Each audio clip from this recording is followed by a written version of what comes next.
We pulled this Rebel out of the barn, sitting there for 43 years. Whoa, whoa, whoa, whoa! We're about to see if it starts. I have to hook this up.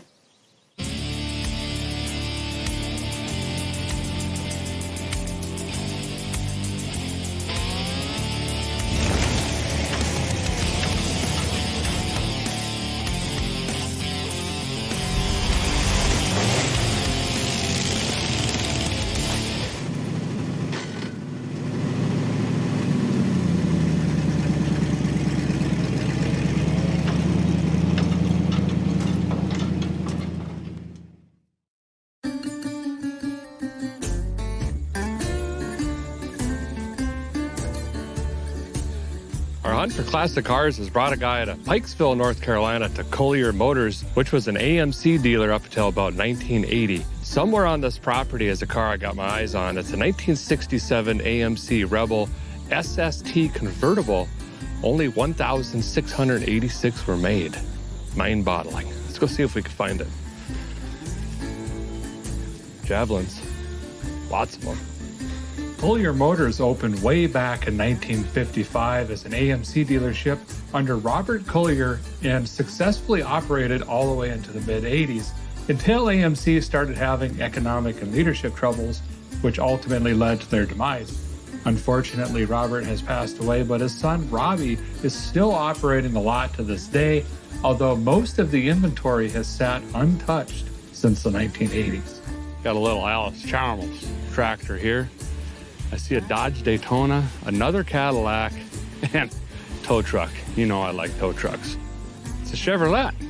Looks like this is where the service center starts, off at the main building. Fitting to have this tow truck here. This is a Holmes wrecker bed.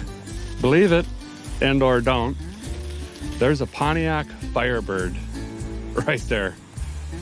There's a Rebel right here. This is very similar what we're after. It's even the SST, which is the top of the line trim. That's a two-door hardtop. We're looking for a convertible flavor. Here's the old service center doors. This is not where our Rebel is. Let's head back this way. Power wheels with the battery. I'm told the Rebel we're looking for is back in this building here. Okay. Oh, I think I see a car in the back here. Yep. Well, here it is. Oh, yeah. Got some couchage. Yep. It's really not in that bad a shape. Well, can't really see it much, but here it is, 1967 Rebel SST convertible. This car is very special because it was actually gifted to Doug, one of the sons of the original owner of this dealership, but he was 9, and that was in 1979. 43 years this car's been sitting here. He's never even driven it. I can't really see what's going on. First thing we got to do is just get it out of here. And that means, you know, we got to move some stuff. All right, here we go. Found a lawnmower and a bed frame. Okay. Yep. Yep.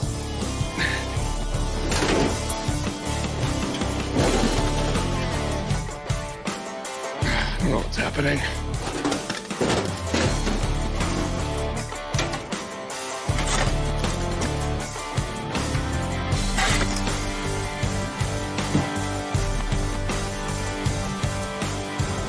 Well, here we are. We've finally reached the Rebel. We've got everything moved out of the way.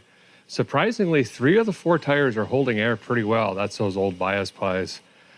One's got a slow leak, but we'll deal with that later. Right now, we're going to hook a strap on, get this onto the silver rattle or rental, and try to just drag this thing out of here. I did push it neutral or tried.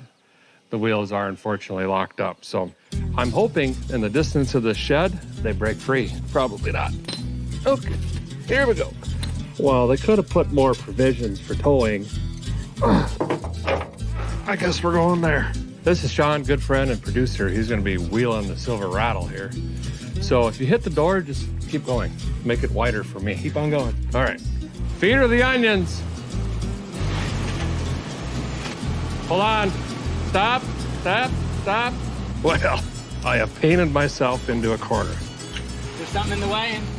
Me, I got to reposition the strap because it's pulling it this way into a barbecue grill, gas stove, 3 couches, 47 different dinner plate sets, and a mattress. So I got to get the strap on this side, I believe. All right, nail it. Whoa, whoa, whoa, whoa!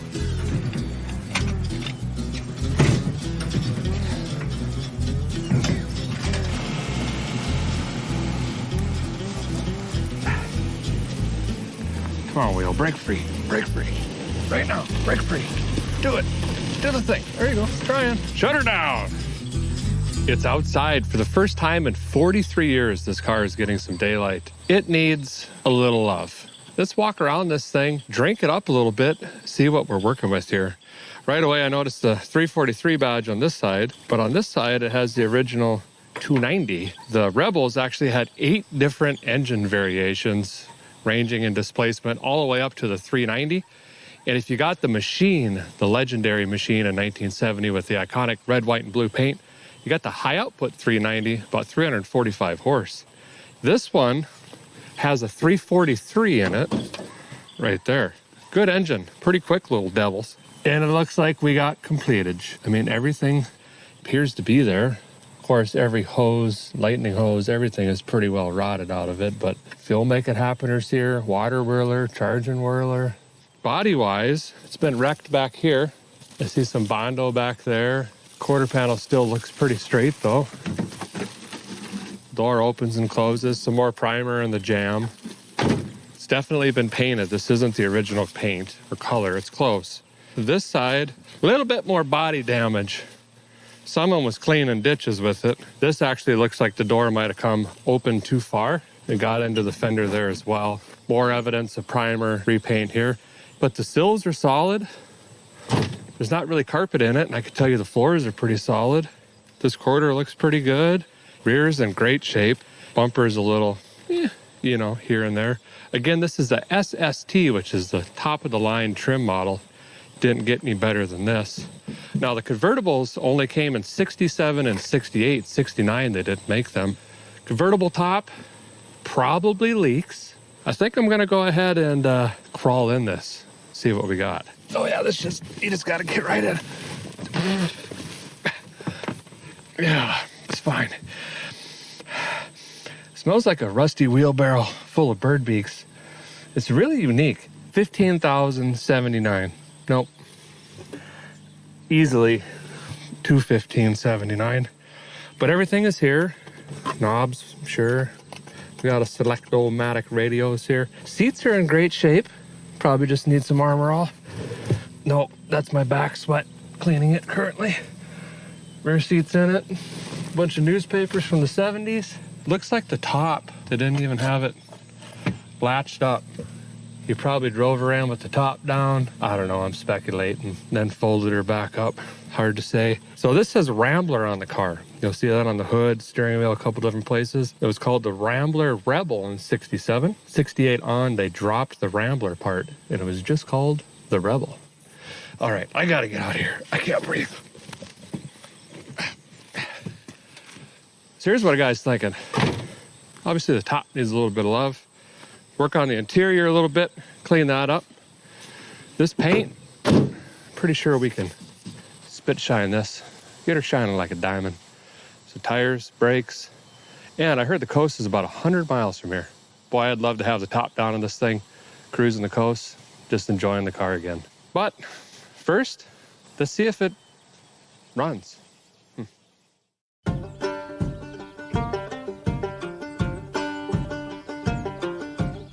So I'm going to start off by checking the health of the engine here and then work through a couple different things, try to get this to bark off and make some noise.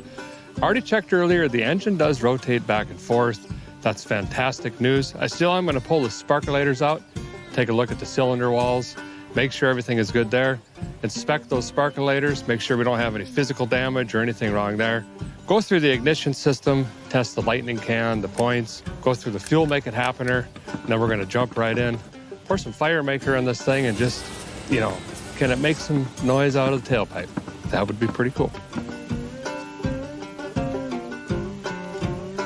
So the brake master cylinder, it's not doing brake master cylinder things, just stuck to the floor.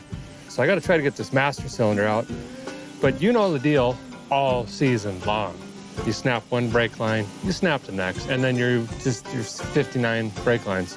I got one out. I'm gonna try to disconnect it from the firewall and then actually rotate the master cylinder off of the line instead of trying to take the line out of the master cylinder. And that might save me about 36.7 months of labor.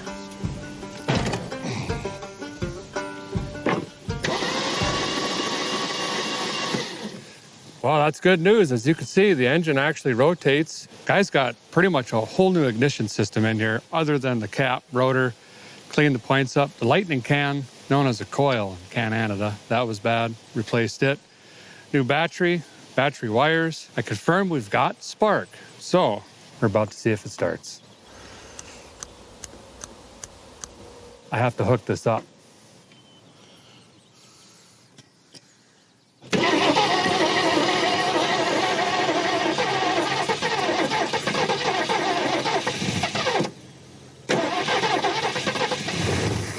There it goes. Yes. It's a runner. Oh, look at the smoke. Look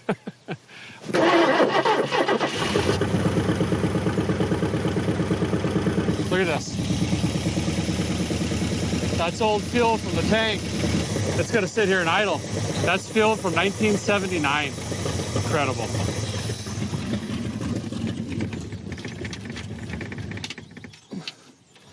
All right, I don't want to run it any more than that on that old oil. The valve train didn't even clicky-clack. American Motors, not bad. I got gas in my retinas, it burns.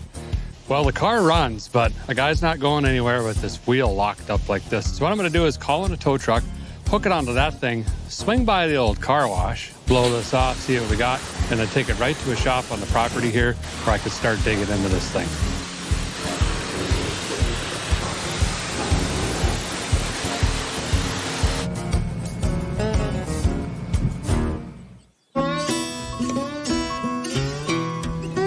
After 43 years, the Rebel is out of that shed. It came to life. It ran for a few minutes. We've got to wash.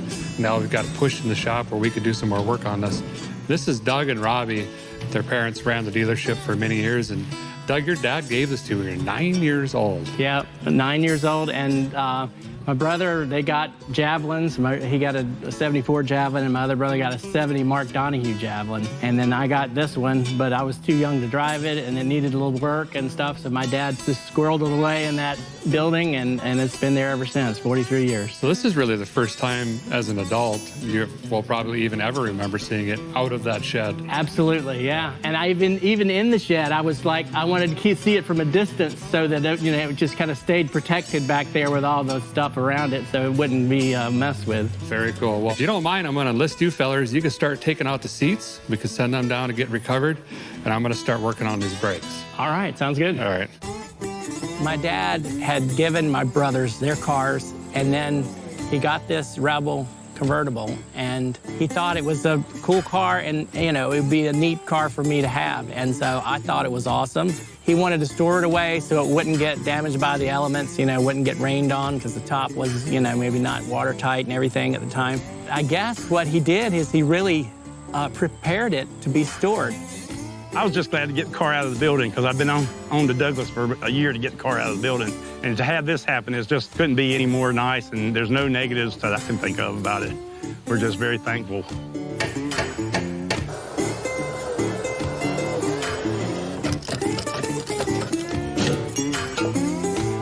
We had a great first day on the Rebel here. We got it out of the shed, we heard it run, we gave it a bath. Doug's got the interior tore out. While he was doing that, I attacked the driver's side front here and got all new brake, pretty much everything. That's gonna be a wrap today. Tomorrow, back on brakes and back on this engine. Guys in North Carolina at Collier Motors, an old AMC dealership, just pulled this Rebel out of a shed. Been sitting there for 43 years. Got her washed, got her clean, heard it run. I'm gonna dig back in on the brakes today, try to get the drinker side done. We're gonna need some fuel capacitize if I'm gonna cruise this over to the coast. I'm gonna try to drain the fuel tank, get back on the engine, drain the oil, address the carburetor issues, all of that. Plus, I've got Dan, the interior man, on the way. He can hopefully jump in the interior here, start getting the door cards and all of that stuff taken care of as well. It's gonna be a busy day. So this is a 10-ton hydraulic. It's actually a gear puller. Robbie lent it to me. I guess it works for drums pretty decently. I got the other side off. If you remember on episode 1, the Mustang, doing it manually with pry bars and sledgehammers, well, it's an easy way to basically burn up a whole day. This gets them off pretty decently. It does destroy the drums though, but we have some new ones, so they are stuck.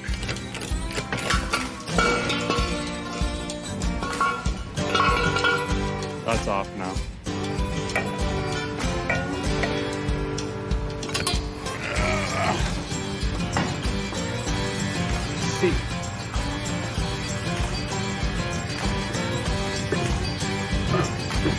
So while these old poverty caps are both neat and in excellent condition, all 4 of them are, doesn't really give me that muscle car vibe. So we got to change it up.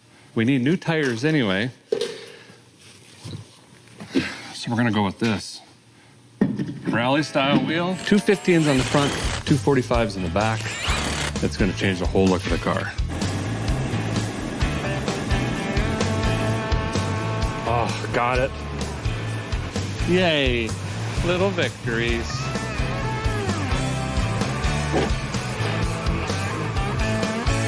Well, the rear brakes, they are a mess, as you can see. All the lines were swollen, rusted, leaky. So I'm trying to rebuild it here with a couple new pieces and some stuff that I gotta make. It's really fun.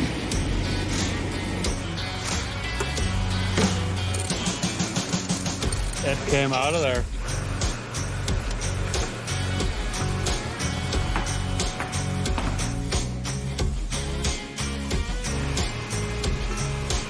More like can't work on it motors. Is that even the right fitting? I'm gonna have to try it from top. If I break my hand, dislocate my finger, then still nothing happens.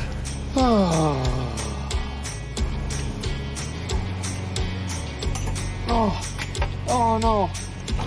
Oh, blood. Oh, that was easy.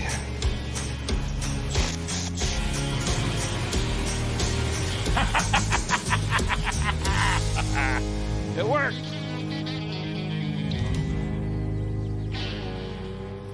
Well, Dan, the interior man, is here via Wisconsin, and he's going to help me put these brake lines in really quick so we can get this bled, and then I'm sure you want to jump in and get this car on the ground. I absolutely do. Have you seen in there yet? I haven't yet, but I can imagine. Okay. He's going to like it. Dan's upholstery and brake line shop, so here we go. You started over there? I've not only started, I've finished. Nice.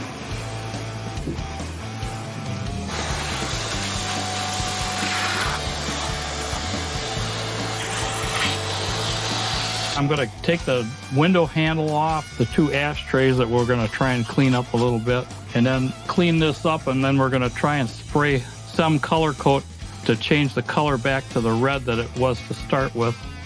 Somebody put black in here and didn't do a very good job on it. Such is life. Not perfect, but it's better than the way it was. Just put that glass cleaner on there to give it some moisture so it's like wet sanding it.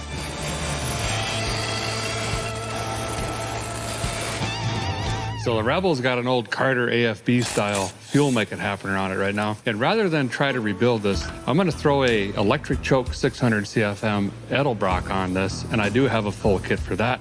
So once I get that snipped on, we can adjust it and, you know, make it do the things for the performances in the area. Should be easy off, easy on.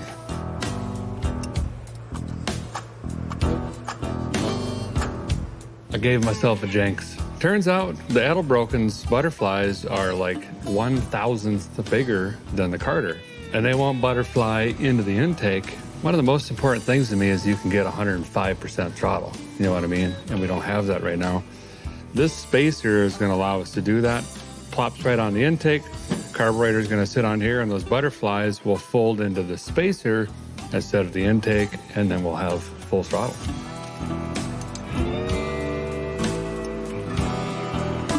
There. Much better.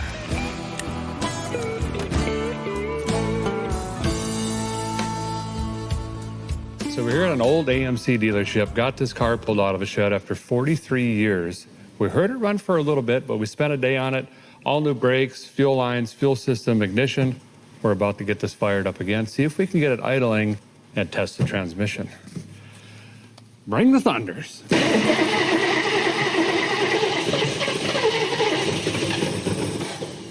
Swanton.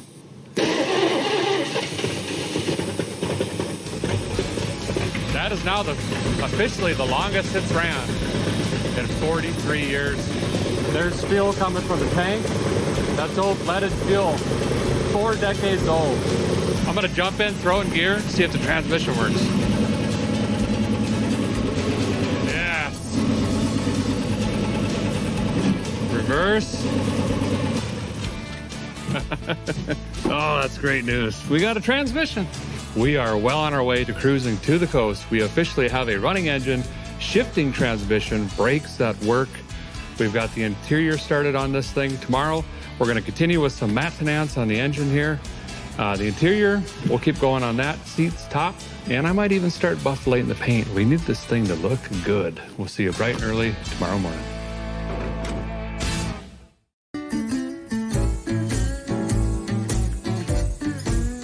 Good morning. If a guy's going to get the Red Rebel all the way to the coast, I need 2 big things: fuel capacitize and a decent cooling system, but I can't test either until I can run the engine long enough. So I'm going to drop the oil here, get this old filter out, get some fresh oil in, then we can start running this thing a little bit longer, bring those head gaskets around, and hopefully this cooling system's good. Overtake this for the next guy. Perfect. There we go.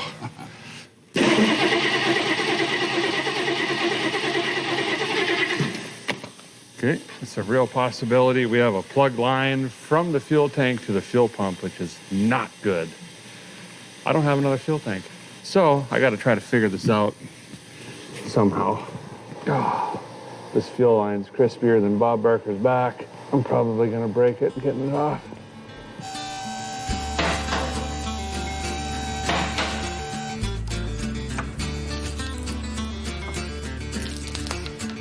Can a guy blow some wind through there and see if the line is restricted back to the tank? You hear any bubbling back there in that tank? Oh, yeah, right here. You can feel the air coming out of it. Well, let's replace this rotten thing. And then maybe... Yeah, rotten ain't even the word for that. Holy crap. Yeah, there's not even a nub on the other end. You know what one of my favorite things to do is? What's that? Drop fuel tanks. Yes. It's so fun.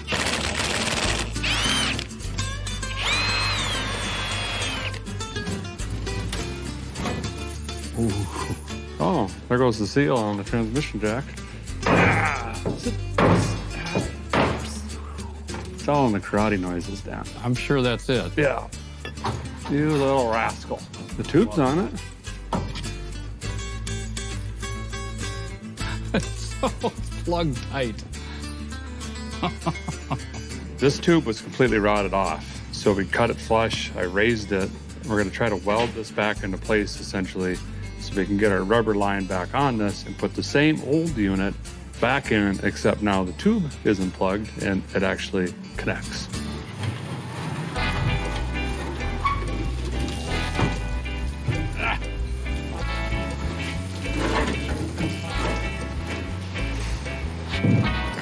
Yeah, we didn't even spill any. Hardly any.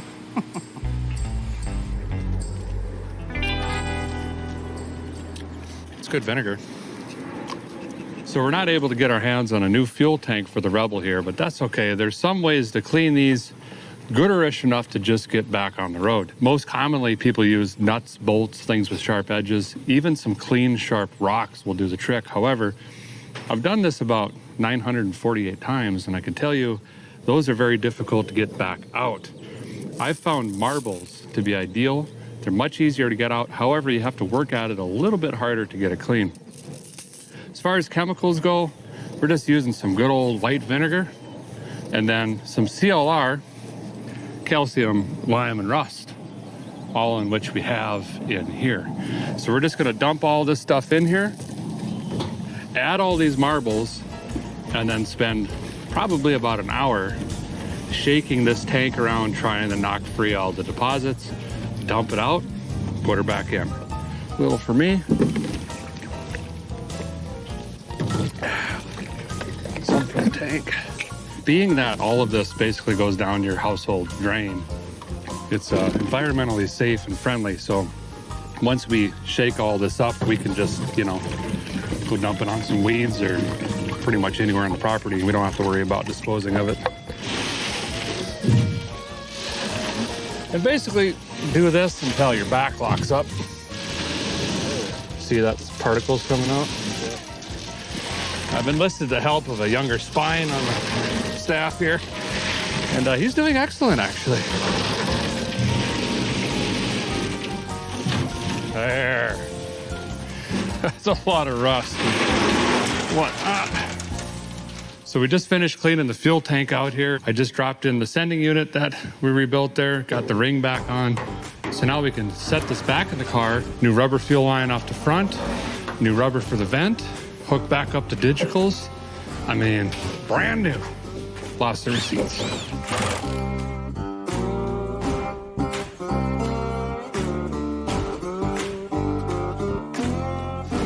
Hopefully that's the sink making leaking noises. But if not, we'll just ignore it.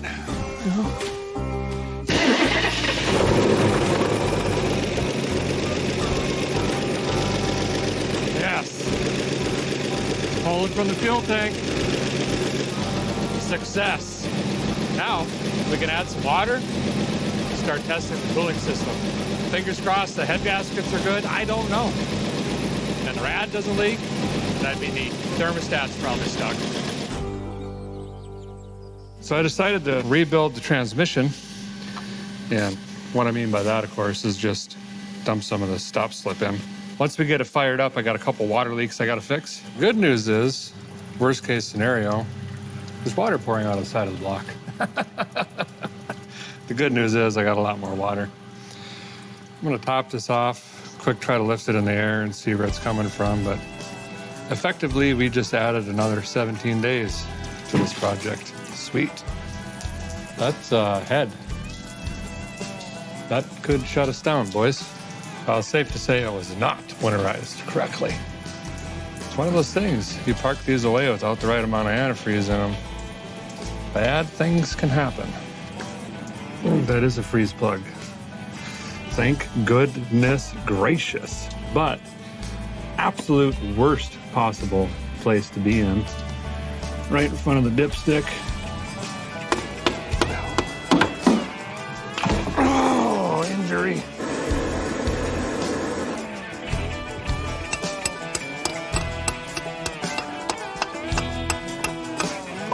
Just like going to the dentist. No, not even close.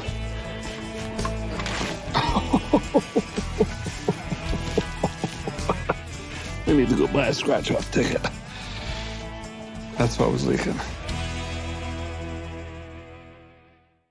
So I finally got this rotten freeze plug out, but I can't locate the exact replacement, and even if I did, it's going to be impossible to install correctly way back here on this head without removing the head. So I did the right thing and just smeared a bunch of RTV on a universal expandable one and jammed that on in there. Seems to be holding up there fine, but of course, now the water pump is leaking. On this rig, that means pulling off the charging whirler, the power steering pump, and all the other pulleys and belts. That's great. It's gonna have trouble when I tape a grenade to it.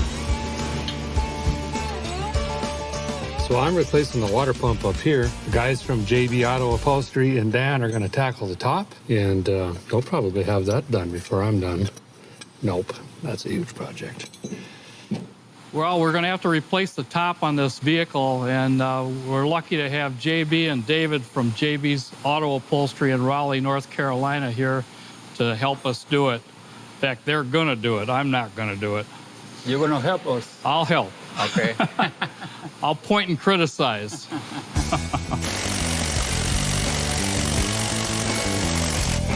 That one might be stuck in there.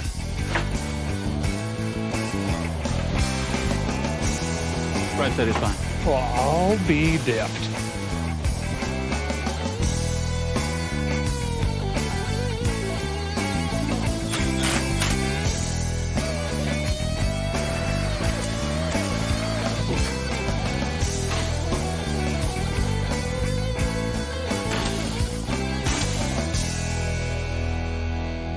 Well, the upholstery fillers are calling it a night, but we've still got a lot left to do. So I'm gonna stay back, do a little bit of buffing on this thing, and then we'll all be back bright and early tomorrow. Keep going on the list.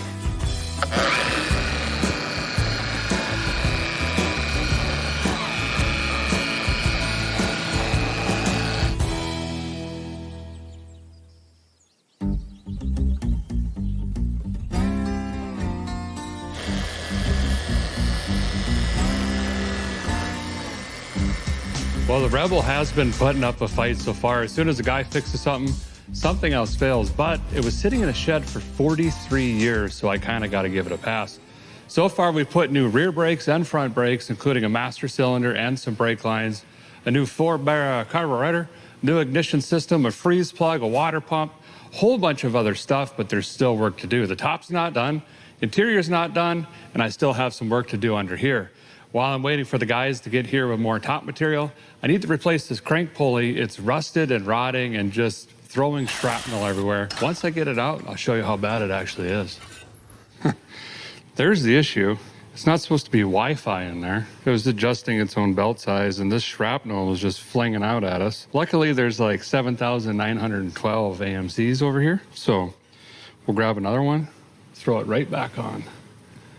This one's completely rebuilt. And by that, I mean, it's, you know, here we go. Brand new crankshaft, forged.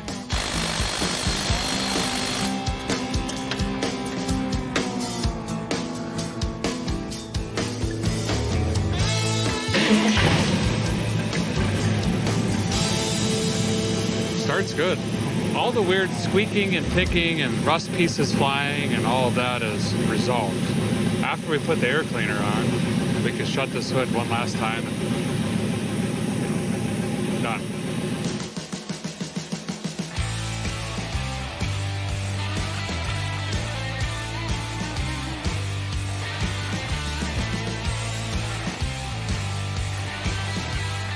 Well, I've got the pulley swapped under the hood. Mechanically, I think we're sound. Engine runs great. Transmission seems to be shifting. Brakes are there. We've got fuel capacity. Dan and the other guys are on it. They're doing the top right now and the interior. If all goes well, tomorrow we're setting sail for the coast.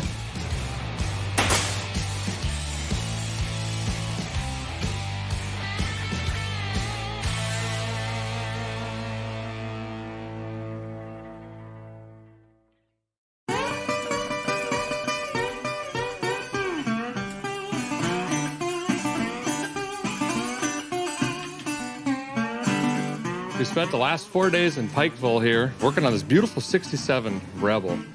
We've pretty much gone through it bumper to bumper. It's ready to take its first drive in over 4 decades, but I'm not going to be the one to do it.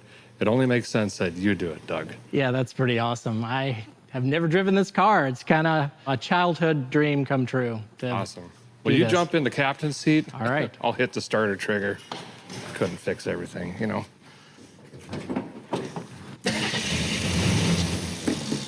Oh, turn the key on. Oh, that would probably do it. Sorry.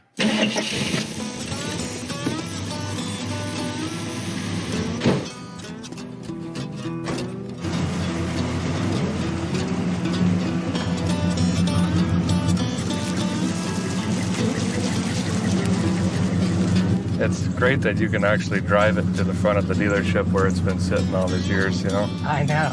That is so amazing. How are the brakes? Feel great. So getting used to with the manual drums. Yeah. Power steering even works, huh? Yeah, the power steering is buttery smooth.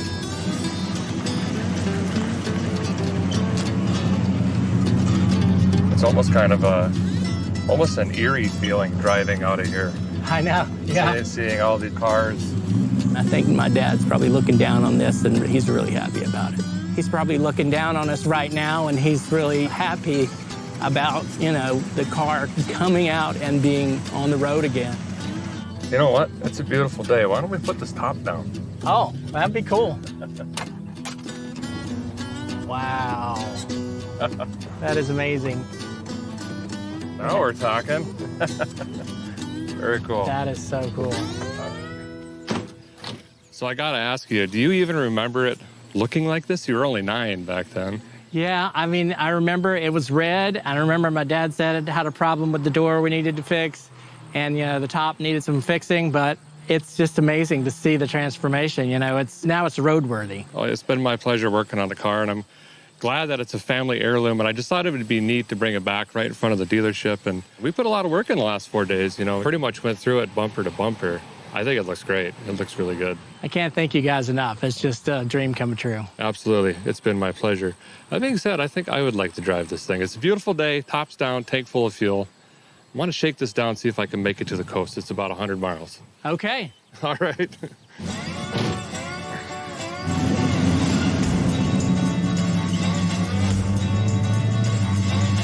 Shortest route to the ocean from here is about 100 miles. First time on the highway in 43 years. Power steering actually is really good in this car. Temp gauge does work. That's good. Fuel gauge works, which is a huge plus. Nothing else. Whoa, radio's back. I'll be damned. There's the shadow of the goal line. There's the backwards for the touchdown. Mouse of sandal! I think we're going about 50 right now, and it feels like 106. It feels pretty solid on the road, actually. Other than the severe vibration in the front, ride's great. You know, my mullet's just whipping today. It is a beautiful day out, though. Guys got to take her easy for a few miles, then we'll pick up the speed here. Let all the bearings and seals and gaskets and doodads and dippies come back around. Then we'll really get into that AMC power.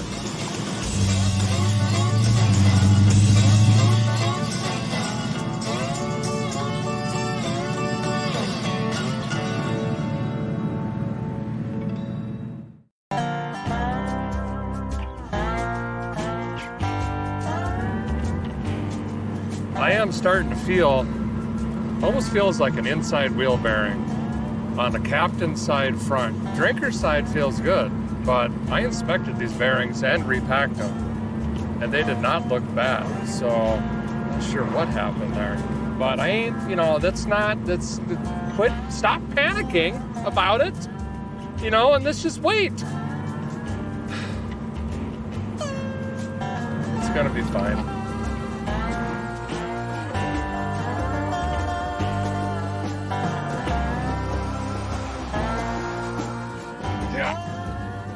Check this wheel out. It's not a wheel bearing, thankfully. Good news is the tire was just falling off. That's fine.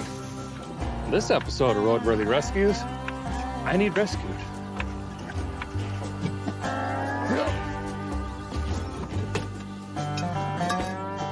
So all of the studs, presumably because these really good high quality lug nuts started backing out, has galled them up, but the wheel bearing seems to be fine. So we're gonna ignore all that, put this back on, re-torque down the lug nuts to 317 foot-pounds this time, and then just keep hitting it. We're like 50 miles. You know, I'm getting hungry and thirsty.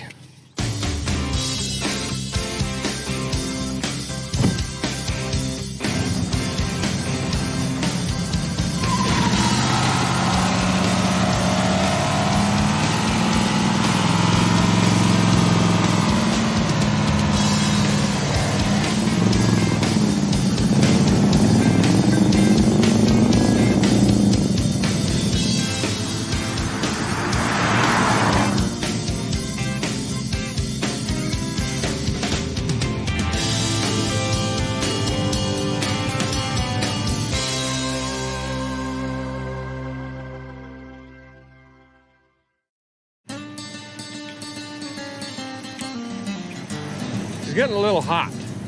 We'll just kind of ignore that for now. We got like 41 miles left. Let's keep going.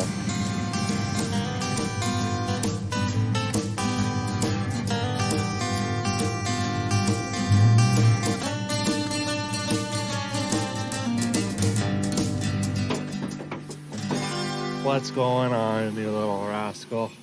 Well, I think the lack of a fan shroud and a fan being, you know, this big, and heat and traffic, it's all kind of combined together and it's hot now. But there's no water in the oil, so the head gaskets are hanging in there. Just gonna let her cool down, get some fresh water in this. Gonna put some water or some sort of other magical snake chemical in there. I don't know what's in it. I think we'll be okay. We're just gonna take her easy. We're not in a rush.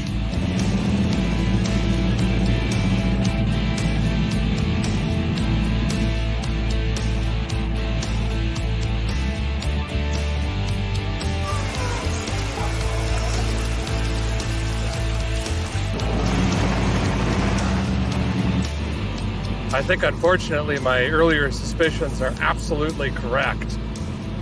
Duh. Inside wheel bearing, captain side, not happy. She's a-going. She's a-going pretty quick.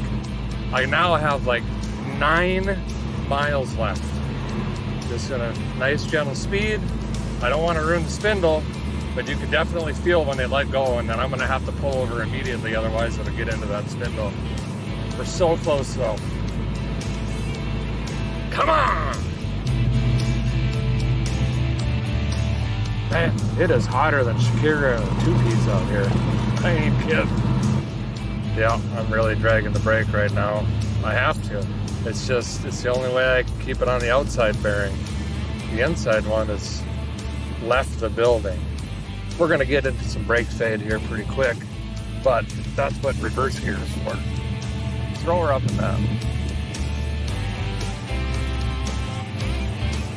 1.8 miles, or like 300 kilometers. So close.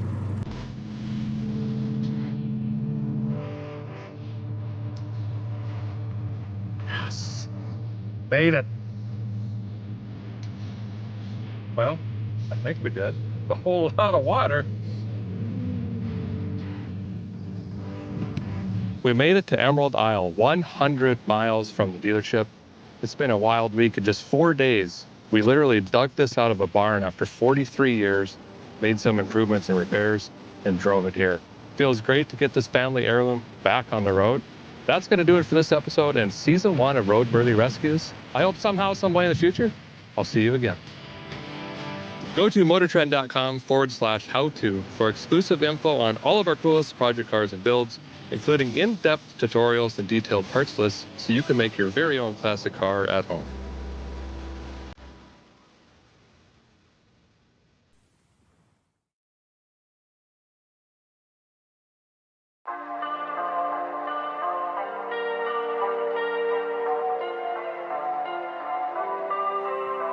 I summoned you, please come to me. Don't bury thoughts that you really want.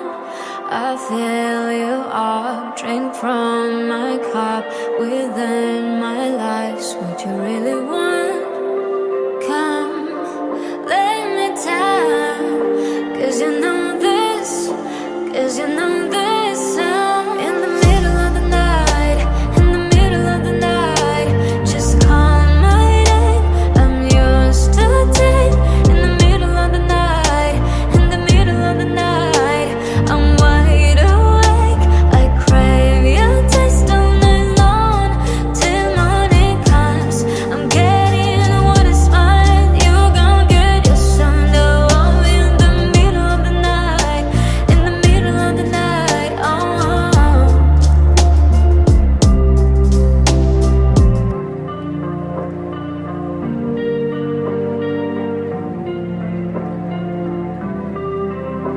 These burning flames, these crashing waves wash over me like a hurricane.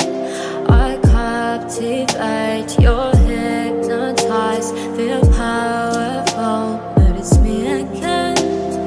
Come, let me down, 'cause I know this, 'cause I know this.